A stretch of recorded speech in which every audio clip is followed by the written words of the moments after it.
අධිකරණ තීන්දුව ගැන ලොකු විශ්වාසයක් තියෙනවා හැබැයි මොකද හිතෙන්නේ මේ අධිකරණය ගැන? අධිකරණය සම්බන්ධයෙන් ඉතින් අපිට කිසි ප්‍රශ්නයක් නැහැ නේ. අධිකරණ තීන්දුව සර්වසාධාරණව හැම පුරවැසියෙක්ටම ලැබෙන්න ඕනේ.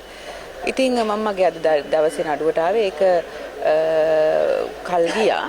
තව මාසෙකින්.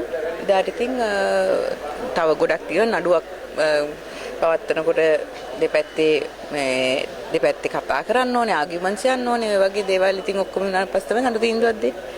ඒ වගේම දැන් මේ විනිසුරුතුමන්ගේ විනිසුරුවරුන්ගේ කාලය දිගු කිරීමකට සාකච්ඡාවක් පදින වෙලා තියෙනවා. ඔබතුමියට මොකද හිතෙන්නේ මේ සම්බන්ධයෙන්? මෙහෙමයි ඔකේ දෙපැත්තක් තියෙනවා.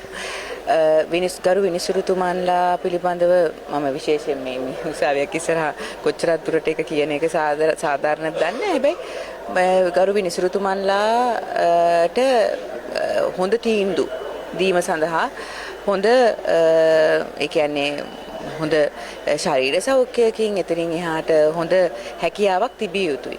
ඒතර ඒක එක පැත්ත. හැබැයි අපි දැකලා තියෙනවා මේ මෙතෙක් ලංකා ඉතිහාසයේ විවිච්ච සියලුම ගරු විනිසුරුතුමන්ලා හැම අවස්ථාවෙම තීන්දුව දීලා තියෙන්නේ තමුන්ගේ ඉස්සරහට එන ෆැක්ට්ස් ඇන්ඩ් ෆිගර්ස් අනුව. විනිසුරුතුමන් කෙනෙක් ඉන්නේ මැදනේ. එතකොට විනිසුරුතුමන් තමන්ගේ මේසෙ උඩට එන මේ නඩු කරය දිහා බලලා කොච්චරක් දුරට සාක්ෂි තියනවාද මොනතරම් හොඳ සබ්මිෂන් එකක්ද කරේ මේ දෙපැත්තේ නීතිඥවරු ඒ අනුව තමයි තීන්දුව දෙන්නේ. එතකොට කවදාවත් ගරු විනිසුරුතුමන්ලා පක්ෂපාතී වෙන්නේ නැහැ. විනිසුරුතුමෙක් කියලා කියන අපක්ෂපාතී කෙනෙක්. ඉතින් හැම අවස්ථාවෙම මට ඒකට හොඳම උදාහරණය තමයි මගේ තාත්තගේ නඩු තීන්දුව.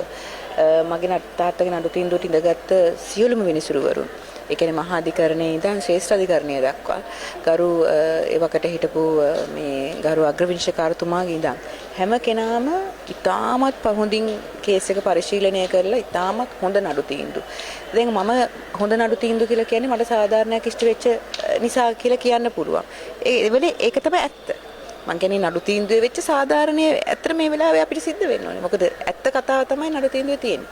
ඉතින් ඒ නිසා විනිසුරුතුමන්ලාගේ හැකියාව ගැන ආයෙ කතා කරන්න දෙයක් නැහැ.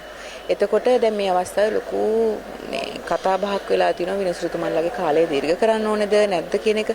ඒක මම හිතනවා ගරු ජනාධිපතිතුමා ඇතුළු කණ්ඩායම සියලු දෙනාම ඉතාමත් අපක්ෂපාතීව මැද ඉඳගෙන ගන්න ඕනේ තීන්දුවක්. මොකද මේ කිසිම විදියකින් මේ කාලය දීර්ඝ කරා කියලා විනිසුරුතුමන්ලට බලපෑම් වෙන්නත් බෑ. කාර්යය දීර්ඝ නොකරා කියලා විනිසුරුතුමන්ලට බලපෑම් සිද්ධ වෙන්නත් බෑ. කාර්යය දීර්ඝ කරා කියලා අධිකරණයට කිසිම කෙනෙකුට බලපෑම් කරන්නත් බෑ. කාලය දීර්ඝ නොකරා කියලා කරු අධිකරණයට කාටවත් බලපෑම් කරන්න බෑ. ඒ හින්දා මේ අවස්ථාවේ ඇවිල්ලා තියෙන කතාබහ සම්බන්ධයෙන් මේ අපි හැමෝටම වඩා හොඳට මේ සම්බන්ධයෙන් දැනුමත් තේරුමක් තියෙන කට්ටියනේ ඉහළ අධිකරණවල හිටපු විනිශ්චයකාරතුමන්ලා. එතනින් එහාට අධිකරණයේ සම්බන්ධයෙන් ඉහළම තනතුරු දරපු පරණ විශ්‍රාමික අය වෙන්න පුළුවන් විශ්‍රාමික විනිසුරුතුමන්ලා දැන් ඉන්න විනිසුරුතුමන්ලා මේක ගැන ලොකු කතාබහකට යන්න ඕනේ.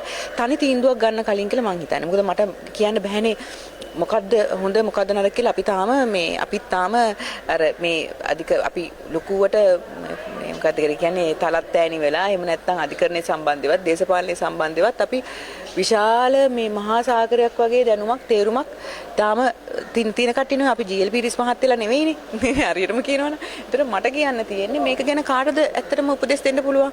මේ අධිකරණ ශාස්ත්‍රය ඇතුලේ විශාල සේවාවක් කරපු විශාල පිරිසක් ඉන්නවා. ඒ පිරිසකින් උපදෙස් ගත්තා නම් හරි මේක කිසිම විදිහකින් ඒතර ජනතාවට නම් තේරෙයි මේක දේශපාලනීකරණයක් වෙන්නේ නැහැ කියලා. මොකද අධිකරණයේ සම්බන්ධයෙන් තීන්දුව ගැනීම දේශපාලඥයෝ කරන්නේ නැතුව නේද?